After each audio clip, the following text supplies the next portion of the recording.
আল্লাহ রাব্বুল আলামিন জানায় দেন, আসমান জমিনের সৃষ্টি থেকে নিয়েই আল্লাহ তাআলা 12টা মাস নির্ধারিত করে রাখছেন। এই 12 মাসের মধ্যে 4টা মাসকে আল্লাহ তাআলা সম্মানিত মাস বলে অভিহিত করেছেন।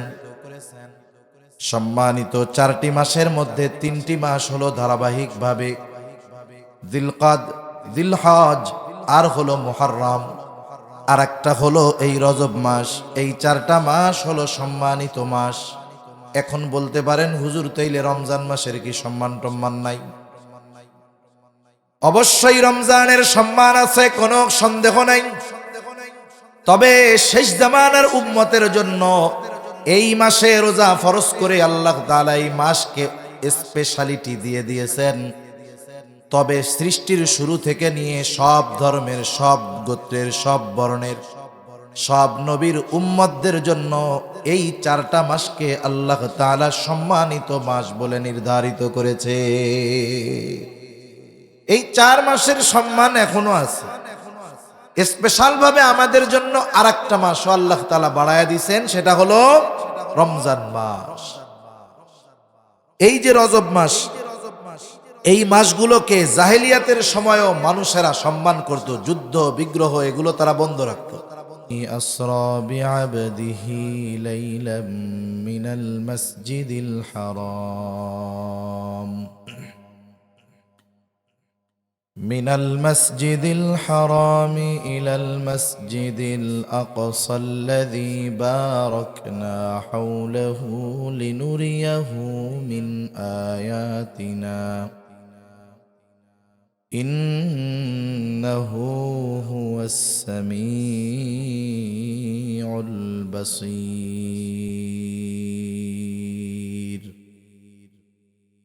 صدق الله العلي العظيم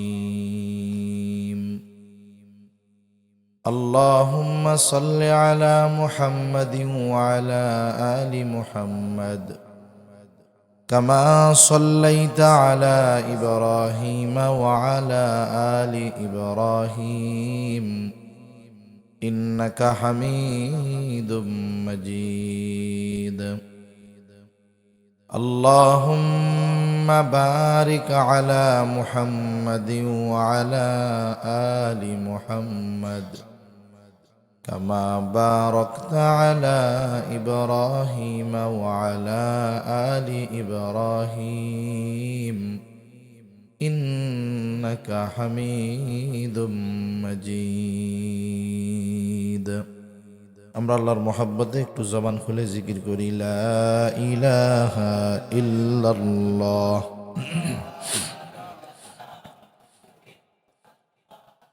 লা ইলাহা ইল্লাল্লাহ, লা ইলাহা ইল্লাল্লাহ, লা ইলাহা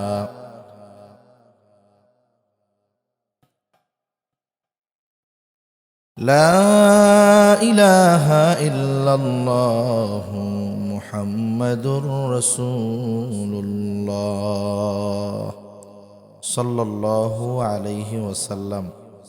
আলহামদুলিল্লাহ, ঐতিহ্যবাহী নোয়াখালী জেলার অন্তর্গত বেগমগঞ্জ থানাধীন পূর্ব হাজিপুর পাটরাদার বাড়ির জামে মসজিদ কমিটি এলাকাবাসী ও যুব সমাজের উদ্যোগে আয়োজিত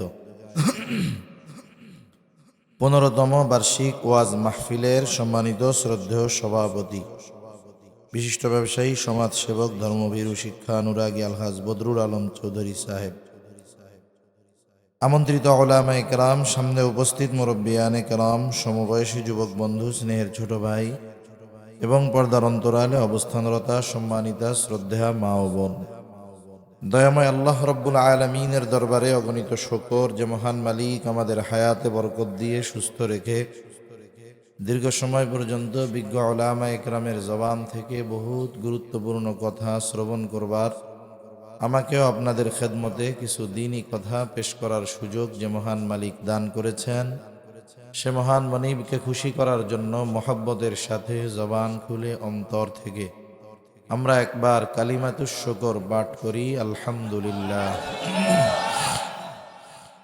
অগণিত দুরুদ ও সালাম সৈয়দুল আম্বিয়া আশরাফুল আম্বিয়া খাতামুল আম্বিয়া ইমামুল মুরসালিন রহমাতুল্লিল আলামিন মুহাম্মাদুর রাসূলুল্লাহ সাল্লাল্লাহু আলাইহি ওয়াসাল্লামের উপর। আমার আগে খুব গুরুত্বপূর্ণ আলোচনা আপনারা শুনতেছিলেন। খুব সুন্দর আলোচনা করতেছিলেন মুফতি কামরুল হাসান বিন কাসেম হাফিজাহুল্লাহ। এক মুসলমানের উপরে অপর মুসলমানের হক তথা সামাজিক হক বলা যায়, খুবই গুরুত্বপূর্ণ আলোচনা করতেছিলেন। আল্লাহ তাআলা হযরতের জবানের মধ্যে আরো বরকত দান করেন, সকলে বলি আমিন। যে কথাগুলো তিনি বলছেন আমরা যে যতটুক শুনেছি, আল্লাহ আমাদের আমল করার তৌফিক দান করুক। কারণ ওয়াজ মাহফিলে আসলাম, শুনলাম, মজা লাগলো, ভালো লাগলো, এটা মজা এবং ভালো লাগার বিষয় এবং জায়গা না। অনেকে মনে করে যে ওয়াজ শুনতেছি কেন, শুনতে ভাল লাগতেছে। দুনিয়ায় অধিকাংশ ভালো জিনিস ভালো লাগে না, কথা বুঝেন নাই? দুনিয়ার নিয়ম কি? এখন বলি ভালো জিনিস দেই, উদাহরণ দেই।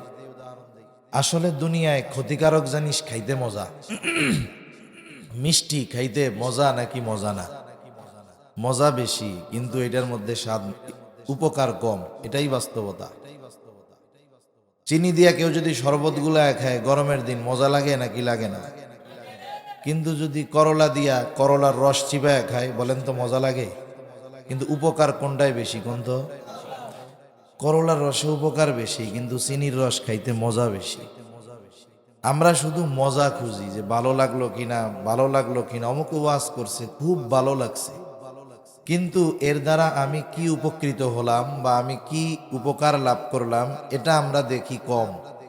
এই জন্য দেখা যাবে কি, যাদের ওয়াজ কথা শুনতে ভালো লাগে, বিভিন্নভাবে যারা কথা বলে শুনতে যাদের কথা ভালো লাগে, তারা আসলে আমাদের উপচে পড়া ভিড় হয়। কিন্তু যাদের কথা উপকারী, এরা আসলে আমাদের খোঁজখবর থাকে না।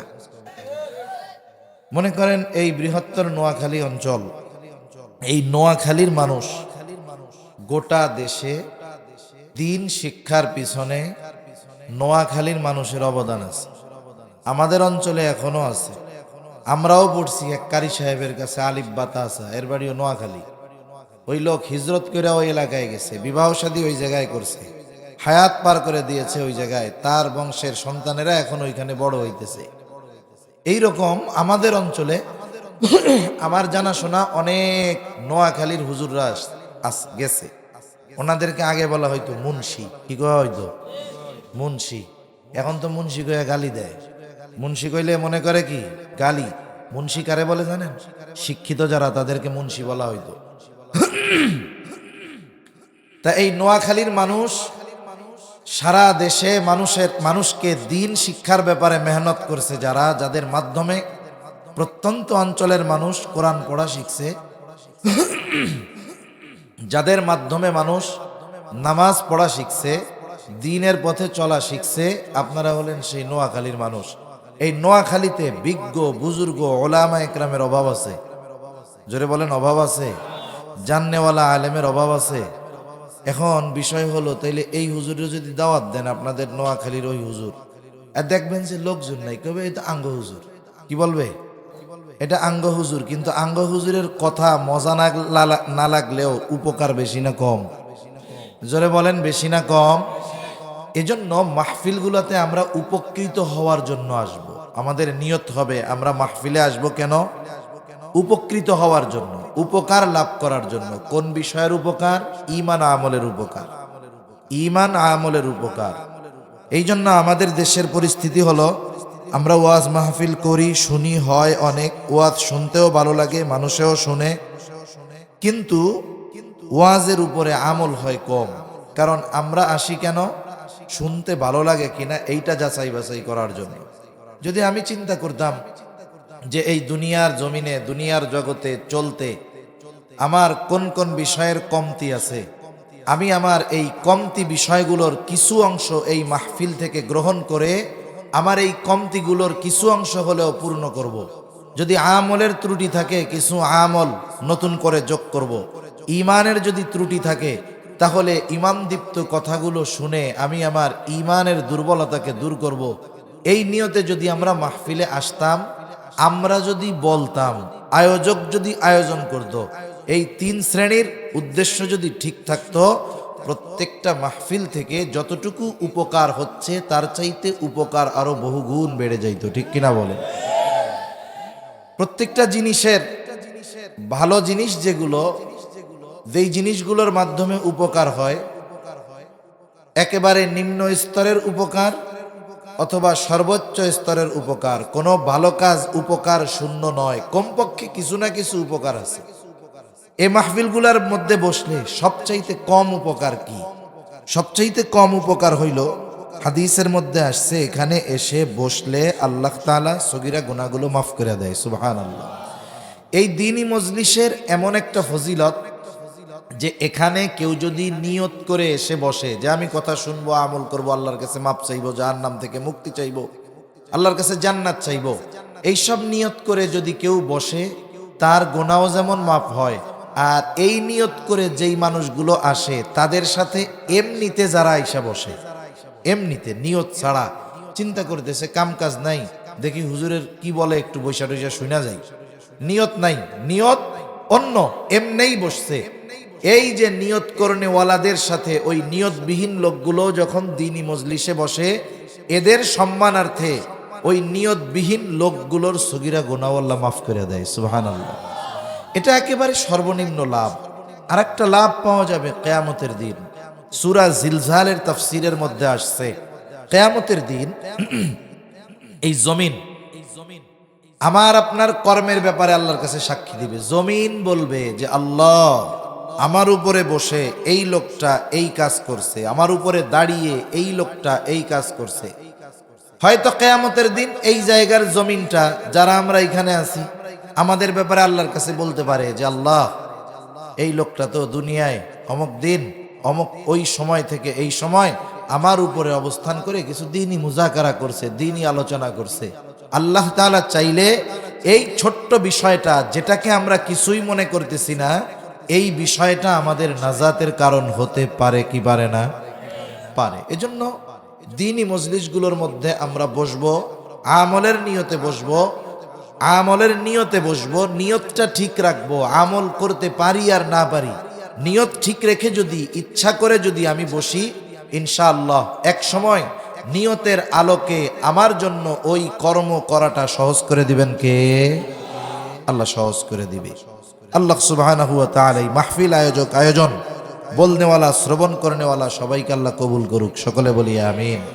আমি আপনাদের খেদমতে পবিত্র কোরআনুল কারীমের সূরা বনী ইসরাঈল থেকে একটা আয়াত তিলাওয়াত করেছি। আল্লাহ তাআলার কাছে তৌফিক চাই, আল্লাহ তাআলা কিছু কথা আমাকে বলবার তৌফিক দেন, যে কথাগুলো আমাদের সকলের জন্য কল্যাণকর হয়। সকলে আবারও বলি আমিন। আপনারা জানেন আজকে আরবি তারিখ হলো 21শে রজব, রজব মাসের 21 তারিখ।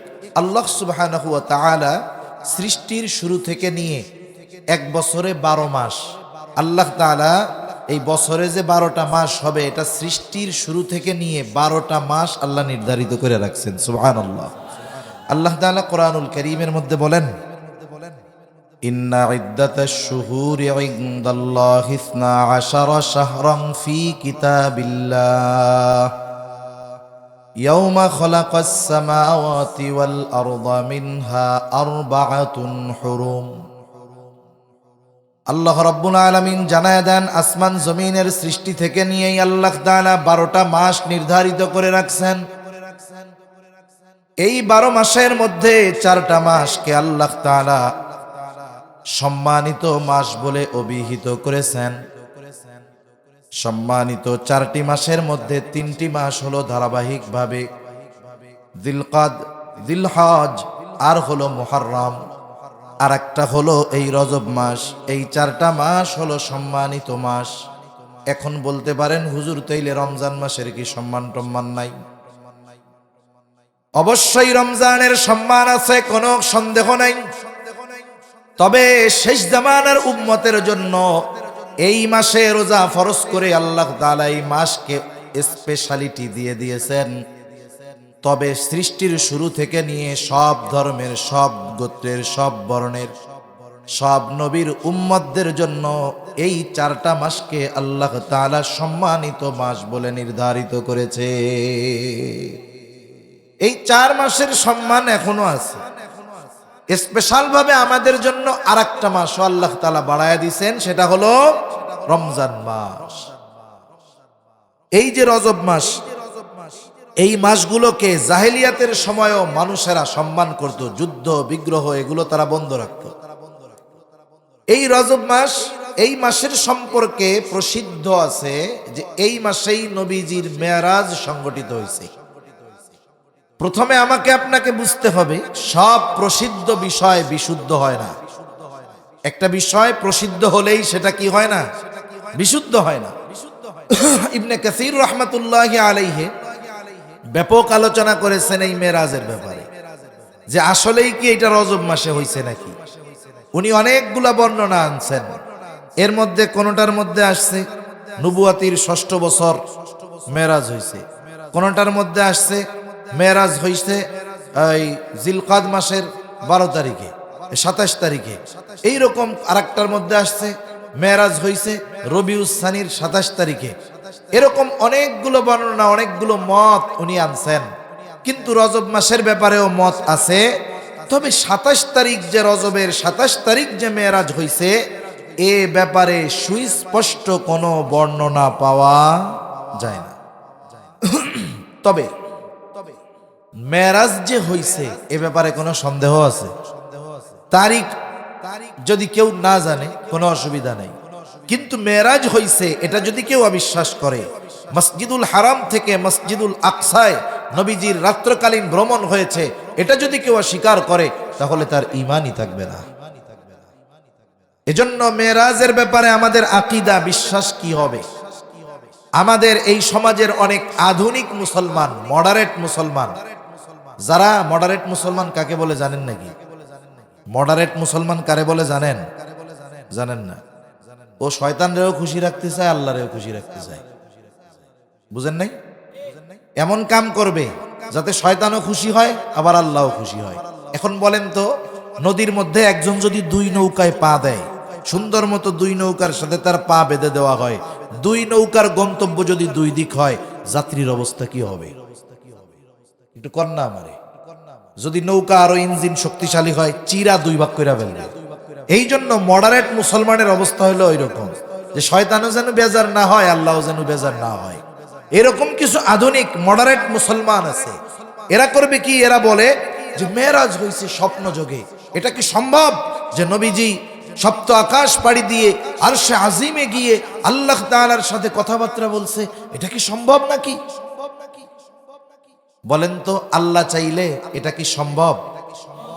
আল্লাহ চাইলে এটা কোনো ব্যাপারই না। এটা কোনো কি না? ব্যাপারই না। এটা আল্লাহর কাছে একেবারে সহজ একটা বিষয়। এজন্য মেরাজের ব্যাপারে মুসলমান আমাদের আকীদা হবে যে আল্লাহর রাসূল সাল্লাল্লাহু আলাইহি ওয়াসাল্লামকে আল্লাহ তাআলা মসজিদুল হারাম থেকে মসজিদে আকসায় সফর করিয়েছেন।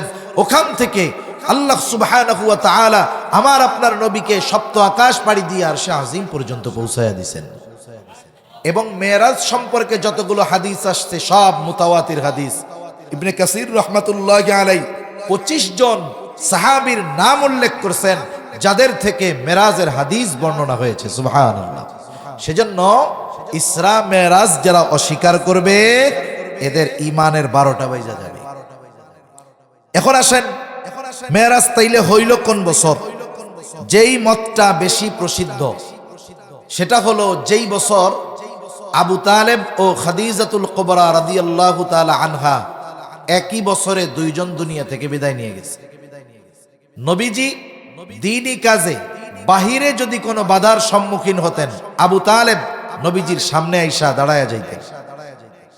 আবার নবীজি বাহির থেকে যখন ঘরে ফিরতেন, পেরেশানি, চিন্তা, টেনশন, খাদিজাতুল কুবরা রাদিয়াল্লাহু তাআলা আনহা ঘরে আসলে ওনাকে সান্ত্বনা দিতেন। এই 2 জন একই বছরে দুনিয়া থেকে চলে গেছে। এই জন্য ওই বছরের নাম ঐতিহাসিকেরা দিয়েছে আমুল হুজুন, চিন্তার বছর। কিসের বছর? চিন্তার বছর। ওই বছরে আল্লাহ সুবহানাহু ওয়া তাআলা রাসূল আকরাম সাল্লাল্লাহু আলাইহি ওয়াসাল্লামকে সান্ত্বনা দেওয়ার জন্য এবং এই উম্মতের জন্য কিছু নেয়ামত স্পেশালভাবে দেওয়ার জন্য আল্লাহ সুবহানাহু ওয়া তাআলা আমার আপনার নবীজিকে মেরাজে নিছেন। মেরাজের শুরুতে কি হয়েছে? শুরুতে হয়েছে ইসরা, যাকে রাত্রকালীন ভ্রমণ বলা হয়। ইসরা হয়েছে জমিন থেকে জমিনে, মেরাজ হয়েছে জমিন থেকে আসমানে। রাসূল আকরাম সাল্লাল্লাহু আলাইহি ওয়াসাল্লাম নিজে মেরাজের ঘটনা বর্ণনা করতেছেন। নবীজি বলেন, আমি হাতিমে কাবার পাশে ছিলাম, জিবরাইল আলাইহিস সালাম আসলেন, আমাকে উঠায় নিয়ে গেলেন। কোথায়? জমজম কূপের পাশে। ওইখানে একটা স্বর্ণের পাত্র ছিল, পাত্রের মধ্যে ঈমান আর হিকমতে পরিপূর্ণ ছিল। কি করা হলো? ওনার শাক্কে সদর, বুককে বিদীর্ণ করা হলো। বুক বিদীর্ণ করে ভেতর থেকে হৃৎপিণ্ড বের করে জমজম পানি দিয়ে ধুয়ে আবার প্রতিস্থাপন করা হলো এবং ওই পাত্র থেকে আমার আপনার নবীজিকে হিকমত এবং ঈমান দিয়ে নবীজিকে পরিপূর্ণ করে দেওয়া হলো। এখন প্রথম প্রশ্ন, মেরাজের ব্যাপারে। এই মেরাজ অবিশ্বাসকারী বেঈমানদের অনেক আগের থেকে একটা প্রশ্ন ছিল যে মেরাজের ঘটনা পরে, সফরের ঘটনা পরে একটা মানুষের বুক যদি চিরে ফেলে ওই মানুষটা বাইচা থাকে কেমনে? আজ থেকে 150 বছর আগেও একটা মানুষকে বুক চেরা হবে, তার হার্ট বের করা হবে, হার্টের ব্লক ছোটানো হবে, আবার এইটাকে জায়গা মতো রেখে সেলাই করে দেওয়া হবে, ওই মানুষটা সুস্থ হয়ে যাবে। বলেন তো, আজ থেকে 150 বছর আগে এটা কেউ কল্পনা করছে? কল্পনা করে নাই। ওই সময় ওটা ছিল অসম্ভব, আর এই সময় হয়েছে কি? কোনো ব্যাপারই না। যেই জিনিসটা 150 বছর আগে কি ছিল? অসম্ভব, আজকে 150-100 বছর পরে এটা কোনো ব্যাপারই না। কিছুকাল আগেও গোটা দেহ অবশ করে এরপরে সার্জারি করা হইতো, আর এখন গোটা দেহ অবশ করা লাগে না। যতটুকু কাটবে এইটুক জায়গা শুধু অবশ করবে, তার সেন্স, ব্রেন সব ঠিক থাকবে। ডাক্তার অপারেশন করতেছে, রোগীর সাথে কথাও চলতেছে, বড় স্ক্রিনের মধ্যে রোগী দেখতেছে যে তার হার্টের প্রবলেম কোথায়। ডাক্তার ধৈরা ধৈরা দেখায় দিচ্ছে যে এই যে দেখেন স্ক্রিনে, এই জায়গায় আপনার এই যে রক্তনালীতে ব্লক পড়ছে, এটা ছুটাইয়া দিতে হবে, এই যে ব্লক পড়ছে। তার মানে দেখেন, সজ্ঞানে একটা মানুষের বুক চিরে তার হার্ট অপারেশন করা হবে, ব্লক ছোটানো হবে, রিং পরানো হবে। এটা আজ থেকে 20 বছর আগেও কল্পনাতীত ছিল, ঠিক কিনা বলেন? তাহলে যেই জিনিস 100 বছর আগে ছিল অসম্ভব, এখন এটা কোনো ব্যাপারই। ওই সময় কাফেররা বলতো, ইসলাম বিদ্বেষীরা বলতো, বাকি কথাগুলো বাদ দাও, উনি যে মেরাজে যাওয়ার আগে বুক চিরছে এটা কিভাবে সম্ভব? এই সময় তো মইরা যাওয়ার কথা। না না, এই মেরাজের ঘটনা এগুলো সব বানোয়াট কথা। নাউজুবিল্লাহ বলেন। রাসূল আকরাম সাল্লাল্লাহু আলাইহি ওয়াসাল্লামের এই শাক্কে সদর, বুক বিদীর্ণ করা হয়েছে কয়েকবার। কেউ বলেন 4 বার, কেউ বলেন 3 বার, কেউ বলেন 2 বার। একবার করা হয়েছে একেবারে শিশুকালে, যখন উনি হালিমাতুস সাদিয়ার ঘরে ছিলেন। হালিমাতুস সাদিয়ার মেয়ে আমার আপনার নবীজি তখন ছোট, তাকে নিয়ে মাঠে গেছে। ওরা ছাগল চড়াইতেছে, খেলতেছে, নবীজি ছোট এক জায়গায় বসা। হঠাৎ করে 2 জন মানুষ সাদা পোশাকধারী নবীজির কাছে আসছে, এসে নবীজিকে শোয়ায়া দিল। ছোট মানুষ বুকটা চিরে ফেলছে। এই দৃশ্য দেখে হালিমাতুস সাদিয়ার কন্যা দৌড়ায় চলে গেছে মার কাছে খবর দিতে, যে মা, আমার ওই কুরাইশি ভাইকে 2 জন লোক ধরে বুকটা চিরে সব কিছু বের করে ফেলছে। এইবার হালিমাতুস সাদিয়া দৌড়াইয়া আয়েশা দেখে নবীজি ওই জায়গায় বসে আছেন। শিশু মানুষ, তার চেহারার মধ্যে ভয়ের ছাপ দেখা যাইতেছে। এই যে প্রথমবার নবীজির শাক্কে সদর হলো, তার বুক বিদীর্ণ করা হলো কেন? প্রত্যেকটা শিশুর শিশুকালীন বা শিশু সুলভ কিছু আচরণ থাকে। আমার আপনার নবীজির মধ্য থেকে এই শাক্কে সদরের দ্বারা আল্লাহ তাআলা শিশু সুলভ যেই আচরণ, এটাকে আল্লাহ তাআলা বের করে দিয়েছেন। সুবহানাল্লাহ। এজন্য নবীজির সিরাত যারা পড়েছেন তারা জেনে থাকবেন যে নবীজি শিশুকালে অন্যান্য শিশুদের মতো কৈশোরে খেলাধুলা করতেন না। নবীজি বসে থাকতেন, আর ওনার চেহারার দিকে তাকাইলে মনে হতো উনি কোনো গভীর ভাবে কোনো বিষয়ের ব্যাপারে চিন্তা করতেছেন, কোনো ফিকিরের মধ্যে আছেন। ছোটবেলা থেকে এই ভাব গাম্ভীর্যতা আল্লাহ তাআলা আমার আপনার নবীকে দান করেছেন, এবং শাক্কে সদরের মাধ্যমে শিশু সুলভ আচরণ নবীর মধ্য থেকে আল্লাহ বের করে দিয়েছেন। এরপরে আরেকবার যৌবনকালে, কারণ মানুষের বয়স পরিবর্তনের সাথে সাথে তার চাহিদা ইচ্ছারও পরিবর্তন ঘটে। এইবার নবীজির যৌবনকালে আরেকবার শক্কে সদর করা হয়েছে। কেন? এই যৌবনকালীন কিছু বিষয় আছে, ওই বিষয়গুলো নবীজির থেকে বের করে দেওয়া হয়েছে। রাসূল আকরাম সাল্লাল্লাহু আলাইহি ওয়াসাল্লামের ক্যারেক্টার, চরিত্র কেমন ছিল? মনে রাখবেন, নবুয়াতির আগে নবীজির চরিত্র যেমন ছিল, নবুয়াতির পরেও তেমন ছিল। কারণ আল্লাহ তাআলা আমার আপনার নবীজির চরিত্রকে নবুয়াতির আগে বিশেষভাবে আল্লাহ তাআলা আমার আপনার নবীজির চারিত্রিক হেফাজতের ব্যবস্থা নিয়েছেন। সুবহানাল্লাহ বলেন। কেন? একটা উদাহরণ দিলে বুঝতে সহজ হবে। মনে করেন একটা মানুষ খুব দুষ্টু ছিল, মদ গাঁজা ফেন্সিডিল সব খাইতো। এখন মুরব্বীরা ওর মা বাপ বুঝায়া ওকে নিয়ে গেছে তাবলিগে, 3 চিল্লা দিয়ে আসছে। এখন ওর মতো ভালো লোক এলাকায় আর কেউ নাই। ছেলেটা আসলে ভালো হয়ে গেছে, অথচ 6 মাস আগেও ওর মতো খারাপ কেউ ছিল না। এখন ও এলাকায় যখন আসছে, আসার পরে ওর ফ্রেন্ড সার্কেল অথবা পরিচিত জন যারা আছে, কেউ বিড়ি সিগারেট খাইতে গেলে বলে, চাচা এগুলো খাইয়েন না, এগুলো ভালো না, রহমতের ফিরিস্তা কাছে আসবে না, খাইয়েন না। এখন চাচা কি কয় জানেন? ওরে বাবা, 3 চিল্লায় যাইয়া পুরো আল্লাহর ওলি হয়ে গেছে। এই 6 মাস আগেও তো তোমার টানার ঠেলায় আমরা বসতাম না, এখন ভালো হয়ে গেছে। এখন দেখেন, একটা লোক যত পাপ করুক, সে যদি খালেস ভাবে তাওবা করে, তাকে ক্ষমা করার ঘোষণা কে দিয়েছেন? ওই ছেলেটা এখন ভালো, কিন্তু আগে অন্যায় করত। সে যখন মানুষকে ওই অন্যায়টা ছাড়তে বলছে, যেই অন্যায় সে ভালো হওয়ার আগে করত, মানুষ জবাব দেয় কি? এত বুজুর্গি দেখায়ও না, 6 মাস আগে তুমি যে টানা টানছো। এখন বলেন, নবীজি সাল্লাল্লাহু আলাইহি ওয়াসাল্লাম নবুয়ত পাওয়ার পর শরীয়ত যেই সমস্ত বিষয়কে নিষিদ্ধ করেছে, নবীজি যদি নবুয়তির আগে ওই সমস্ত বিষয় করতেন, বলতেন, তাইলে কাফেররা বলতো, মুহাম্মদ কয়দিন আগে তুমিও তো করছো, এখন তো বুজুর্গি দাও কে? আল্লাহ তাআলা আমার আপনার নবীকে এমন কথা শুনতে হবে এরকম কোন সিস্টেম রাখেন নাই। এজন্য আল্লাহ তাআলা নবুয়তির পরে যেই বিষয়গুলো আমার আপনার নবীজির মাধ্যমে নিষিদ্ধ করিয়েছেন, ওই রকম সব বিষয় থেকে আল্লাহ তাআলা আমার আপনার নবীজিকে নবুয়তির আগেই হেফাজত করেছেন। নবীজি নবুয়ত পাওয়ার পরপরই কিন্তু মদ হারাম হয় নাই, আরো অনেক পরে গিয়া মদ হারাম হয়েছে। কিন্তু নবীজির সিরাত যারা পড়ছেন, এ কথা কেউ বলতে পারবে না যে নবুয়তির আগে নবীজি মদ পান্ত বহুদূর, কোনদিন কোন মদের পাত্র ছুঁয়ে দেখছেন নবী, এটা কেউ বলতে পারবে না। রাসূল আকরাম সাল্লাল্লাহু আলাইহি ওয়াসাল্লাম অনেকগুলো উপমা দিয়েছেন যে আল্লাহ তাআলা কেমন কইরা নবুয়তির আগে, নবুয়তির পরে যেই বিষয়গুলো নিষিদ্ধ হয়েছে, ওই বিষয়গুলো থেকে কেমন করে আল্লাহ তাআলা আমার আপনার নবীজিকে হেফাজত করেছেন।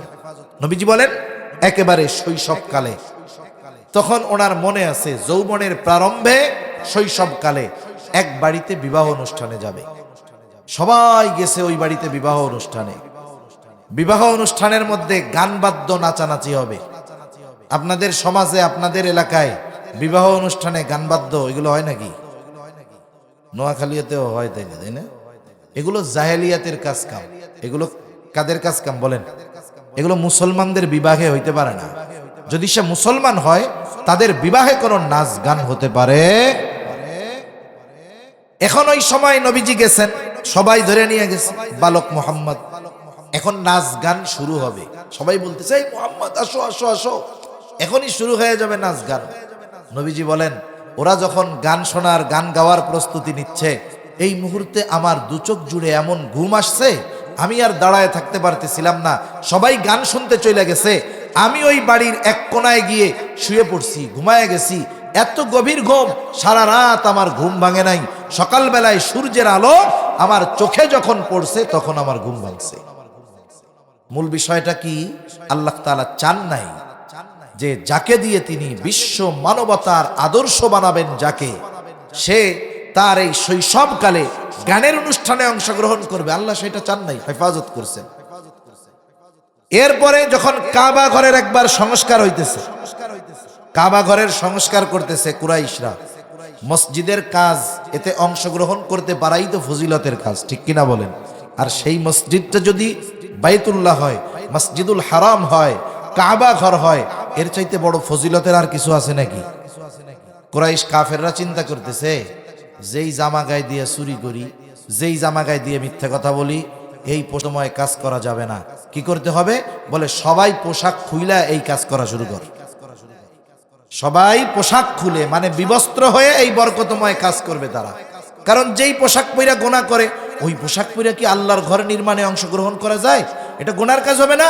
এই জন্য পুরাই খুলে ফেলা, আমরা সবাই মিলে এরপরে কাজ করি। সবাই পোশাক খুলে ফেলছে। নবীজির পরনে লুঙ্গি কাপড় আছে। আব্বাস রাদিয়াল্লাহু তাআলা আনহু আয়েশা বলতেছে, মুহাম্মদ সবাই কাপড় খুলে ফেলছে, তুমিও খুলো। নবীজি বলেন, আমারে যখন বলছে লুঙ্গি খুলতে হবে, সাথে সাথে আমি শুধু এই চিন্তা করছি, সাথে সাথে আমি অজ্ঞান হয়ে গেছি। সুবহানাল্লাহ বলেন। এই যে নবীজিকে সতর খুলতে হবে এই বিষয় থেকে হেফাজত করছেন কে? এরকম একটা একটা বলতে গেলে অনেকগুলো আলোচনা সামনে করা যাবে। মোট কথা হলো, আল্লাহ তাআলা আমার আপনার নবীজির শক্কে সদরের মাধ্যমে যৌবনকালীন যেই তাড়না বিষয়গুলো আছে, এই খারাপ থেকে আল্লাহ হেফাজত করেছেন, শিশু সুলভ আচরণ থেকে আল্লাহ হেফাজত করেছেন।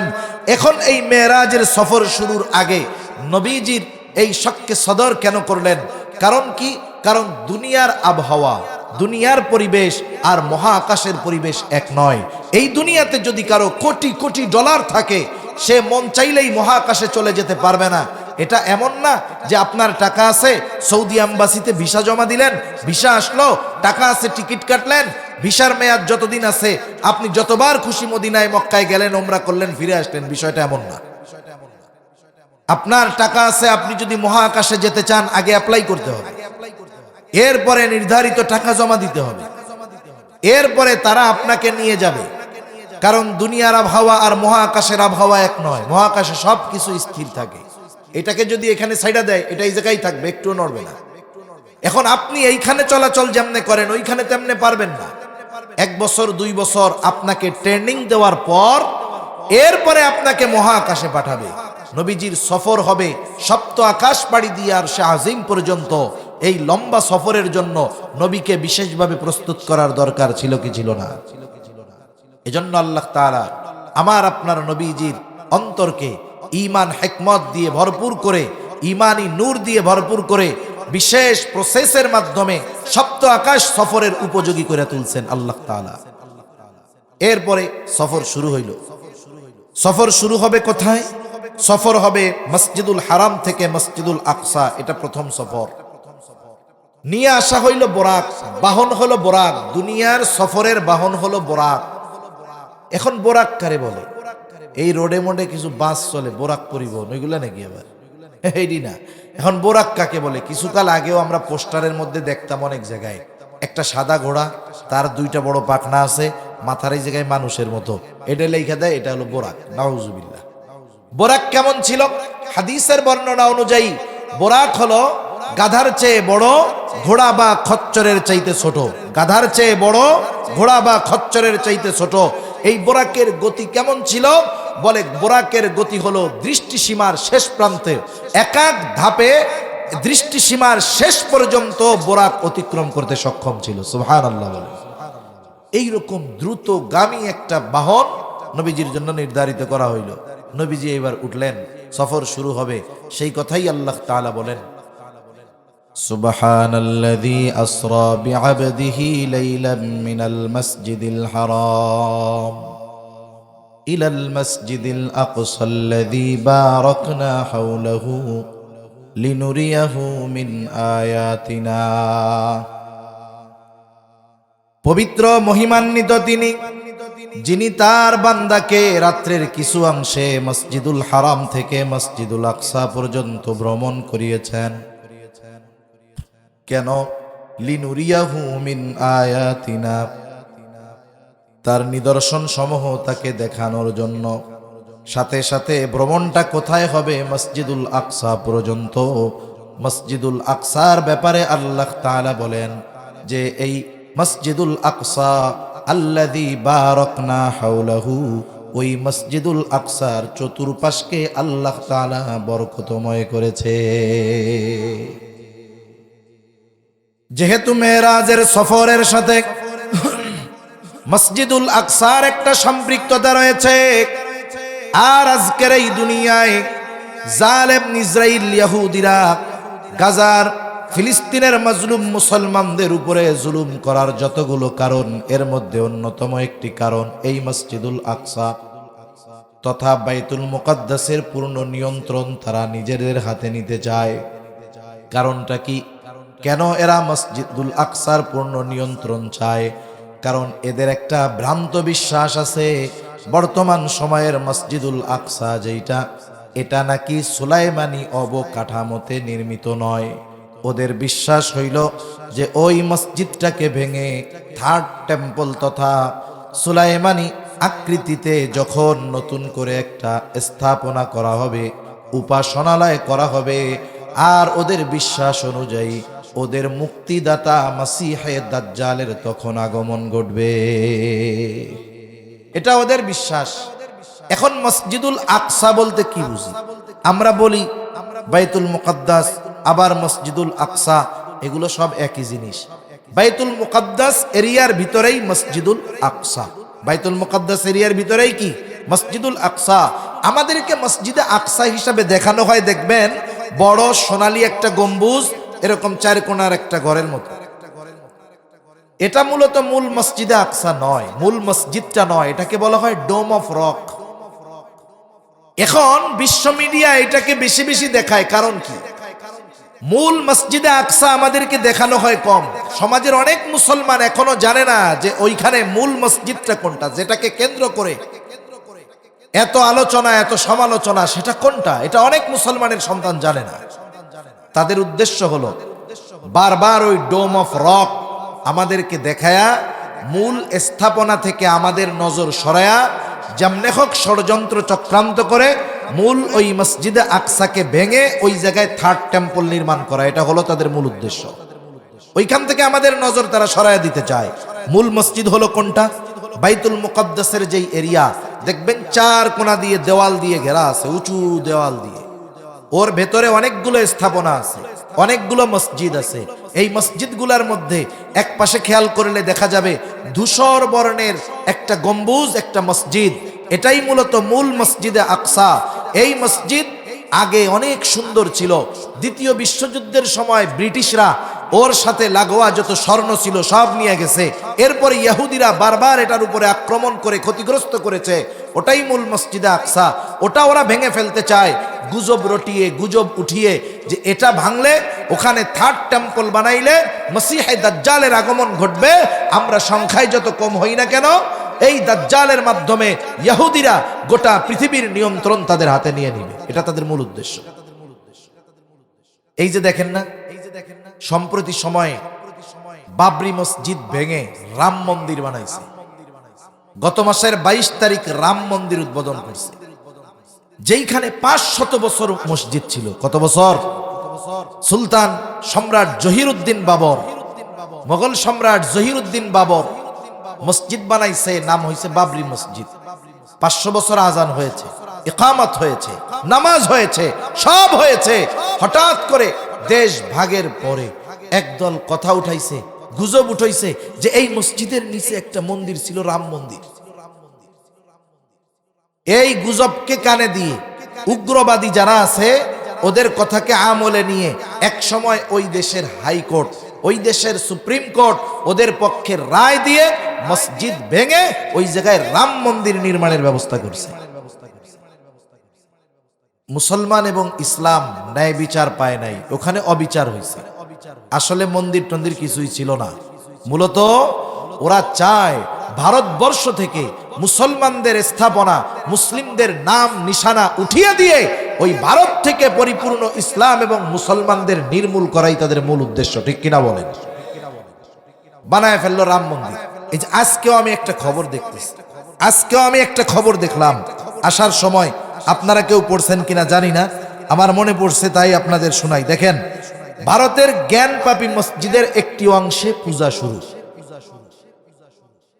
এখানেও এই ধরনের ষড়যন্ত্র চক্রান্ত করা হয়েছে। মসজিদে সবকিছু চলতেছিল, এক সময় হিন্দুরা অভিযোগ দিছে এর তলে আমাদের মন্দির আছে। হাইকোর্ট মসজিদ বন্ধ করে দিছে। এখন এই মসজিদের বেসমেন্টের ভিতরে, মনে রাখবেন, একজনের জমিন, এইটা কথার কথা, এই জায়গা জমিনটা, এটা ঈদগাহ না মসজিদ? ঈদগাহ। এই ঈদগার এরিয়া কতটুকু জানেন নি? যতটুকু আছে জানেন? এখান থেকে আকাশ যত উপর পর্যন্ত উঠবে এই জমির অধীনে সব। আমাদের দেশে কিছু আল্লাহর ওলি আছে, দেখবেন বাড়ি একতলা একটু ছোট করে উঠাইব, এরপরে 2 তলায় গিয়া সামসেট বাড়াই দিয়া আর একজনের জমির মধ্যে ঢুকা যায়। এরকম আল্লাহর ওলি তো সমাজে কম বেশি নাই। মনে রাখবেন, এই নিচের ভূমিটার মালিক যে, ওই বরাবর উপরের ভূমিরও মালিকানা তার। এখন বলেন, মসজিদের বেসমেন্ট নিচের অংশ যেটা, উপরে যেহেতু মসজিদ, মসজিদের নিচের এবং উপরের জমি, এটা কি মন্দিরের হইতে পারে কোনোদিন? এটাও তো মসজিদের হবে। তাইলে এই যে বেসমেন্টে পুজো করার সুযোগ দিল কেন? মূলত কয়েক বছর পরে দেখবেন ওইটারেও ভেঙে ফেলছে। আমি আর ওই দিকে যাব না, আমি আমার মূল আলোচনার দিকে যাই। এই মসজিদুল আকসাকে ভেঙে ওরা থার্ড টেম্পল করার অপচেষ্টা করতেছে। ওদের বিশ্বাস, ওইটা করতে পারলে মসিহে দাজ্জালের আগমন ঘটবে এবং ওই দাজ্জালের মাধ্যমে ইহুদিরা গোটা পৃথিবীর নিয়ন্ত্রণ, কন্ট্রোল তাদের হাতে নিয়ে নেবে। এটা তাদের মূল উদ্দেশ্য। আর এই মসজিদের সাথে মুসলমানদের হৃদয়ের সম্পর্ক আছে না নাই? যেহেতু এর সাথে মসজিদুল আকসার সাথে মেরাজ সহ আরো কয়েকটা বিষয়ের সম্পৃক্ততা আছে, এই জন্য আমি একটু মসজিদুল আকসার ফজিলত আপনাদের সামনে একটু বলি। কষ্ট হবে না তো ইনশাআল্লাহ? মসজিদুল আকসা 1 নাম্বার, আল্লাহ তাআলা বললেন বারাকনা হাওলাহু, তার চতুর্পাশকে আল্লাহ রাব্বুল আলামিন বরকতময় করেছেন। এই জন্য বাইতুল মুকদ্দাস তথা জেরুজালেমের ওই জমিনটা, মসজিদুল আকসার চতুর্পাশটা হলো বরকতময়। সাথে সাথে আল্লাহ তাআলা ওই ভূমিগুলোকে পবিত্র ভূমি হিসাবে অভিহিত করেছেন। হযরত মূসা আলাইহিস সালাতু ওয়াস সালাম যখন সমুদ্র পাড়ি দিয়ে উম্মতদেরকে নিয়ে অপর পাড়ে চলে আসলেন, ফেরাউন সমুদ্রের মধ্যে ডুবে মারা পড়ল। আল্লাহ তাআলা চাইলেন বনি ইসরাইলদেরকে এই জেরুজালেমের কর্তৃত্ব ফিরায় দিবেন, কারণ বনি ইসরাইলের আদি নিবাস ছিল এই জেরুজালেম। পরবর্তীতে হিজরত করে তারা চলে গেছে মিশর। এরপরে ফেরাউনের জুলুমের শিকার হলো। আল্লাহ তাআলা পুনরায় তাদেরকে তাদের পিতৃপুরুষের ভূমি জেরুজালেমের কর্তৃত্ব ফিরায় দিতে চাইলেন। কিন্তু তখন জেরুজালেমের আমালিকা গোত্র শাসন করত। তারা অনেক শক্তিশালী ছিল, এক একজন এত শক্তিশালী ছিল, একজন আমালিকা গোত্রের মানুষ 12-13 জনকে একাই বাইদা ফেলতে পারত। মূসা আলাইহিস সালাতু ওয়াস সালামকে আল্লাহ তাআলা যুদ্ধ জয়ের আগাম সংবাদ দিয়ে বললেন, আপনি আপনার কওমকে বলেন ওই শহরের মধ্যে প্রবেশ করতে, তাদের সাথে যুদ্ধ করতে। তারা যতই শক্তিশালী হোক না কেন, আমি আল্লাহ আপনার সম্প্রদায়কে আমালিকা গোত্রের বিরুদ্ধে বিজয় দান করব। এই জন্য মূসা আলাইহিস সালাতু ওয়াস সালাম এসে ঘোষণা করলেন, তাদেরকে বললেন, ইয়া কওমি দুখুলুল আরদাল মুকদ্দাসাতাল্লাতী কাতাবাল্লাহু লাকুম ওয়া লা তারতাদ্দু আলা আদবারিকুম ফাতানকালিবু খাসিরিন। মূসা আলাইহিস সালাম তার সম্প্রদায়কে বললেন, ইয়া কওমি দুখুলুল আরদাল মুকদ্দাস, হে আমার সম্প্রদায়, তোমরা এই পবিত্র ভূমির মধ্যে প্রবেশ করো, পবিত্র জমিনের মধ্যে প্রবেশ করো। আল্লাতী কাতাবাল্লাহু লাকুম, যেই জমিনের মালিকানা আল্লাহ তোমাদেরকে লিখে দিয়েছে, তোমরা শুধু ওই পবিত্র ভূমির মধ্যে প্রবেশ করবা। শর্ত হইল সামনের দিকে চলতে থাকবা, পিছু হটবা না। সামনের দিকে যদি চলতে থাকো, শত্রু যত শক্তিশালী হোক না কেন, ওই শত্রুর বিরুদ্ধে তোমাদেরকে বিজয় দান করবে কে? তবে ওয়ালা তারতাদ্দু আলা আদবারিকুম ফাতানকালিবু খাসিরিন, তোমরা যদি পিছু হটো তাহলে তোমরা ক্ষতিগ্রস্তদের অন্তর্ভুক্ত হয়ে যাবা। এই আয়াতের মাধ্যমে আমরা জানতে পারি ওই মসজিদুল আকসার আশেপাশের ওই ভূমি জমিনটা হলো পবিত্র ভূমি। ঘোষণাকার আল্লাহ বলতেছেন, মসজিদুল আকসার আশপাশ বরকতময়। মসজিদুল আকসার ওই আশপাশ, এটা হলো পবিত্র ভূমি। শুধু তাই না, এই মসজিদের অন্যতম বৈশিষ্ট্য এটা হলো মুসলমানদের প্রথম কিবলা। মুসলমানদের কি প্রথম কিবলা। আব্দুল্লাহ ইবনে আব্বাস রাদিয়াল্লাহু তাআলা আনহু থেকে বর্ণিত, তিনি বলেন, কানা রাসূলুল্লাহ সাল্লাল্লাহু আলাইহি ওয়াসাল্লাম ইউসাল্লি বিমাক্কাতা নাহওয়া বাইতুল মুকাদ্দাস। নবীজি সাল্লাল্লাহু আলাইহি ওয়াসাল্লাম যখন মক্কায় নামাজ পড়তেন, বাইতুল মুকাদ্দাসের দিকে ফিরে নামাজ পড়তেন। মনে রাখতে হবে, বাইতুল মুকাদ্দাস এটা যেই এরিয়া, ওই স্থাপনার মধ্যেই অন্যতম স্থাপনা হলো মসজিদুল আকসা।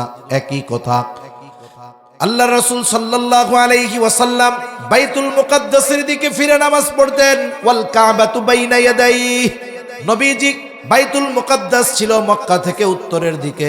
নবীজি যখন উত্তর দিকে ফিরে নামাজ পড়তেন, আগে সামনে থাকতো কাবা, এরপরে বাইতুল মুকাদ্দাস। ওয়াল কাবাতু বাইনা ইয়াদাইহি, কাবা এই দুই নবীজির সামনে থাকতো।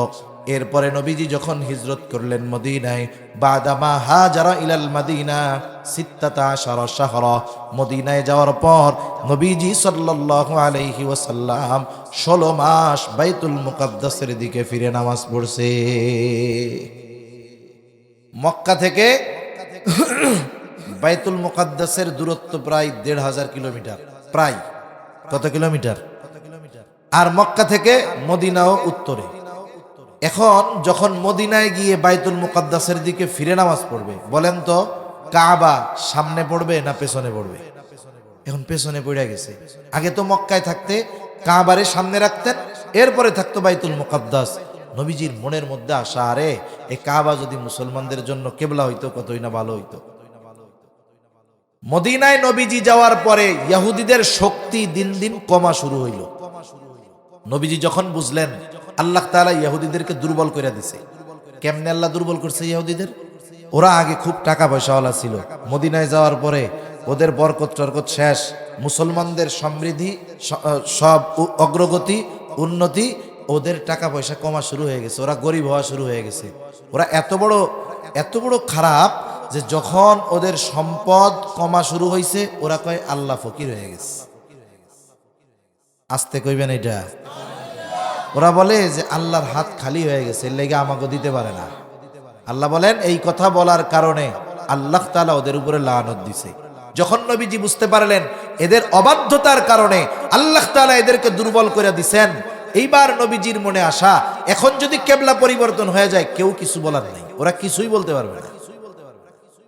নবীজি নামাজ পড়তেছেন কোথায়?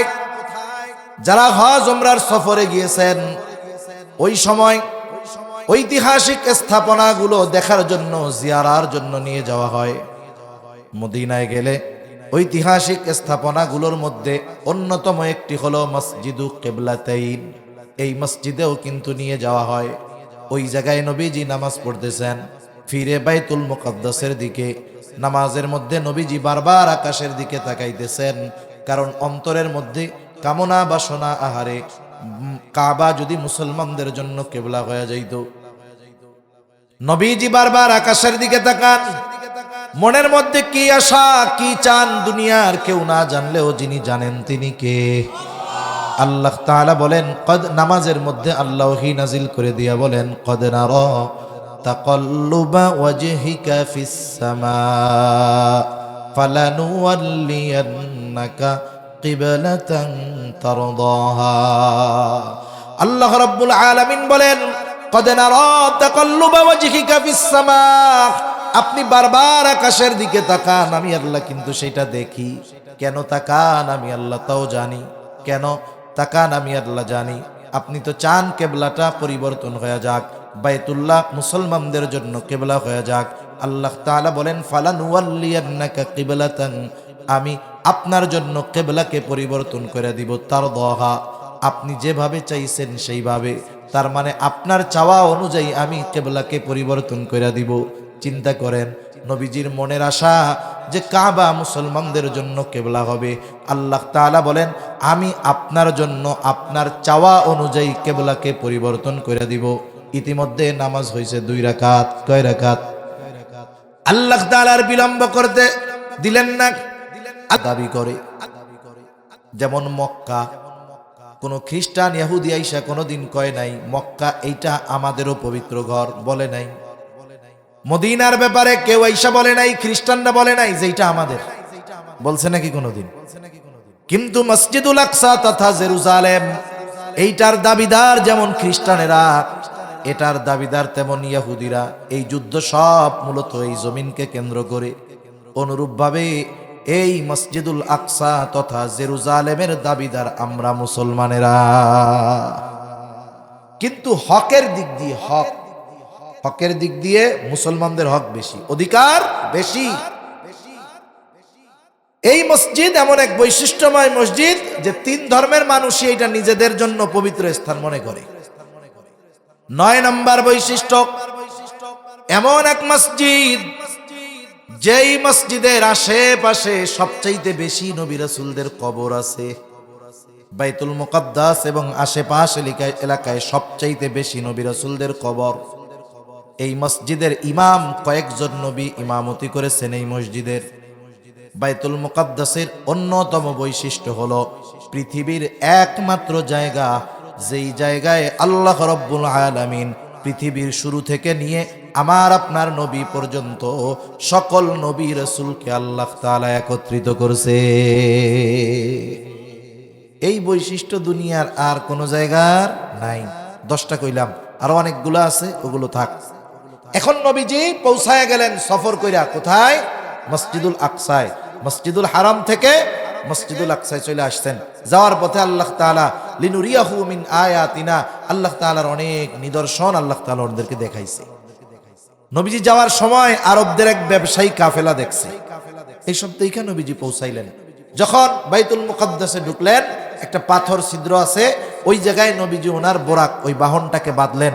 যেখানে নবীরা, অতীতের নবীরাও তাদের বাহনকে রাখতো, নবীজি ওইখানে রাখলেন। এরপরে আমরা অনেক সময় শুনে থাকি যে নবীজি 2 রাকাত নামাজ পড়লেন মসজিদুল আকসার ভিতরে, সকল নবীর উপস্থিতিতে ইমাম হয়ে নবীজি 2 রাকাত নামাজের ইমামতি করলেন। আল্লামা ইবনে কাসির রাহমাতুল্লাহি আলাইহি বলেন, সকল নবীর উপস্থিতিতে আমার আপনার নবীজির ইমামতিতে 2 রাকাত নামাজ, এটা কি মেরাজের আগে হইছে না পরে হইছে? এই বিষয়ের আলোকে তিনি বলেন যে অন্যান্য বিষয়কে সামনে রাখলে এটাই মনে হয় যে নবীজি মেরাজ থেকে ফেরার পথে সকল নবী যখন ওনাকে আগায়া দিতে আসছে, তখন সকলের উপস্থিতিতে 2 রাকাত নামাজ নবীজির ইমামতিতে সম্পন্ন হয়েছে। কেন উনি এই মতের উপরে প্রাধান্য দিচ্ছেন, কেন একটু পরে বলতেছে। এখন নবীজি 2 রাকাত নামাজ পড়লেন।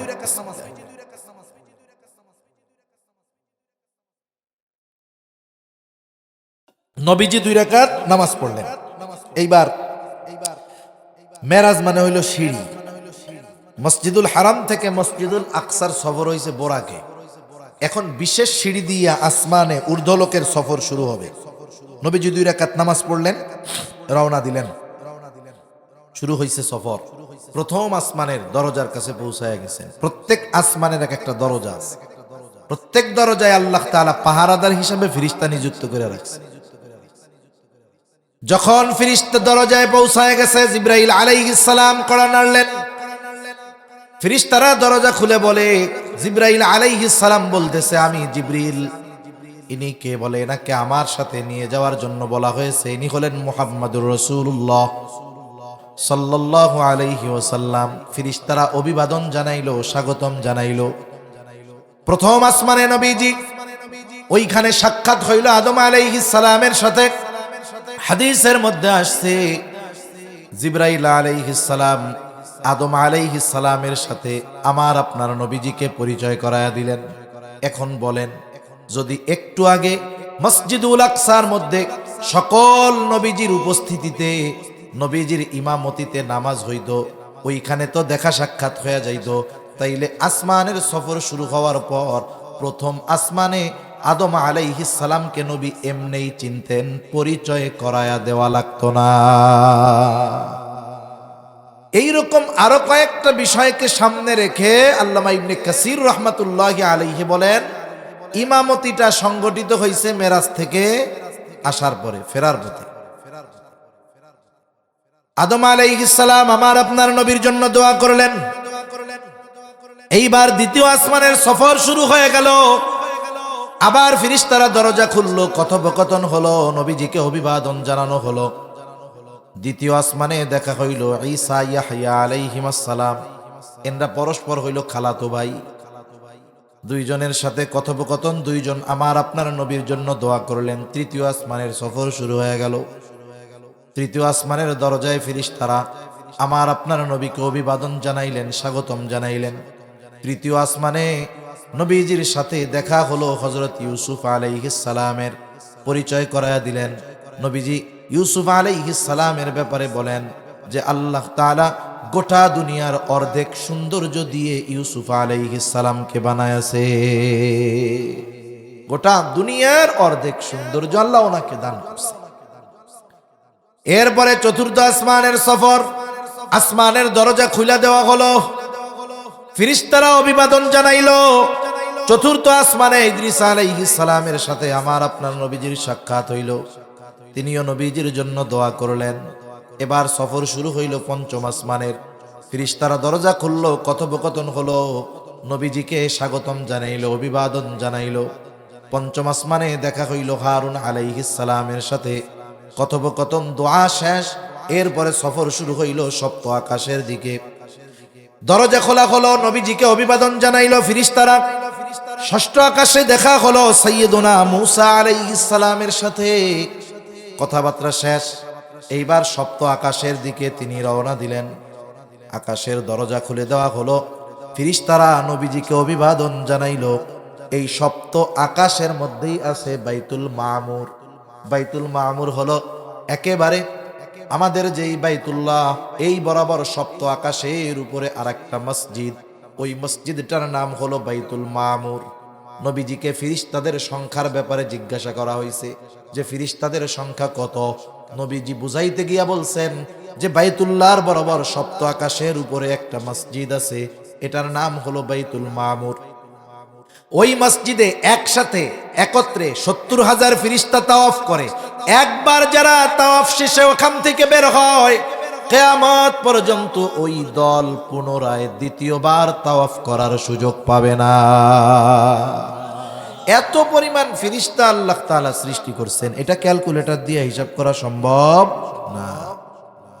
ওই বাইতুল মামুরের এক দেয়ালে হেলান দিয়া মুসলিম মিল্লাতের পিতা ইব্রাহিম আলাইহিস সালাম বসা ছিলেন। ওইখানে পরিচয় হলো, কথাবার্তা হলো। এবার সামনে ছুটে চলছে। জিবরাইল আলাইহিস সালাম আমার আপনার নবীজিকে নিয়ে চললেন। চলতে চলতে পৌঁছায় গেলেন সীমান্তের বড়ই গাছের কাছে। ইনদা সিদরাতিল মুনতাহা ইনদাহা জান্নাতুল মাওয়া ইদ ইয়াগশাস সিদরাতা মা ইয়াগশা মা যাগাল বাসারু ওয়া মা তাগা। সিদরাতুল মুনতাহা, সিদরাতুন শব্দের অর্থ হইল বড়ই গাছ, মুনতাহা মানে একেবারে শেষ প্রান্ত। এটা হলো বর্ডার। বর্ডারে পৌঁছায় গেছে। নবীজি এই বড়ই গাছের বর্ণনা দিয়ে বলেন, বড়ই গাছের এক একটা পাতা হইল হাতির কানের মতো, আর এই বড়ই গাছের এক একটা বড়ই হলো হাজারের মটকার মতো। মটকা কারে কয়? আপনাদের অঞ্চলে কোলা, কোলা চিনেন? কোলা মুড়ি টুড়ি রেখে খাইতো না আগে, এখন তো এটি নাই। কয়দিন পরে এইগুলা চিনাইতে হবে আর কি। আগামী প্রজন্ম কোলাকারে কয় এটি চিনবো না, জাদুঘরে দেখাইতে নিতে হবে। মুরব্বীরা অনেক সময় যে কথা কয় আমাদের কাছেই মনে হয় যে এইগুলো রূপকথার গল্প। তাহলে আগামী প্রজন্মরে যদি এইগুলা কই, মুরব্বীদের গল্পগুলা শোনাই, ওরা বলবে অসম্ভব, এগুলো কেমনে হয়। হাজারের মটকার মতো বিশাল বড় বড় এক একটা বড়ই। এখন জিবরাইল আলাইহিস সালাম ওই জায়গায় গিয়ে বলে, ইয়া রাসূলুল্লাহ, আপনার সাথে আমার সফর এই পর্যন্ত শেষ, এরপরের সফর আপনার একাকী করতে হবে। এইখানে জিবরাইল আলাইহিস সালামকে আমার আপনার নবী দ্বিতীয়বার তার আসল চেহারায় দেখছে। নবীজি বলেন জিবরাইলের 600 পাখনা আছে, ডানা আছে। কয়শো ডানা? 600 ডানা। এই জায়গায় কিন্তু অনেক ওয়াজ মাহফিলের মধ্যে কয় না, মেরাজের ঘটনা নিয়ে যে কি পরিমাণ জাল ঘটনা বলে, আর ওইগুলো শুনতেও পাবলিকের মজা লাগে, তাই না?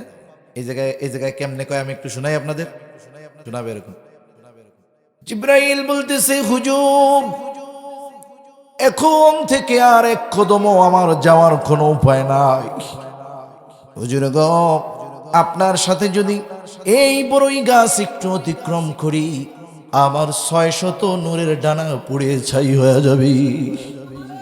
এই তো সুবহানাল্লাহ, ওই জায়গাও মারে এইরকম, অথচ এইটার কোনো ভিত্তি নাই। কিন্তু শুনতে খুব মজা লাগে না? এই মিথ্যা কথা শুনতে আমাকে খুব মজা লাগে। এ মিয়া, সত্য কথা শুনতে ভালো লাগে? কম লাগে। আল হাক্কু মুররুন, সত্য তিতা, কিন্তু গীবত শুনতে খুব মজা লাগে। দেখবেন যখন একজন আর একজনের সমালোচনা করে, কি জমা জমে। আপনাদের এলাকায় তো চার দোকানে মনে হয় আড্ডা টাড্ডা হয় না?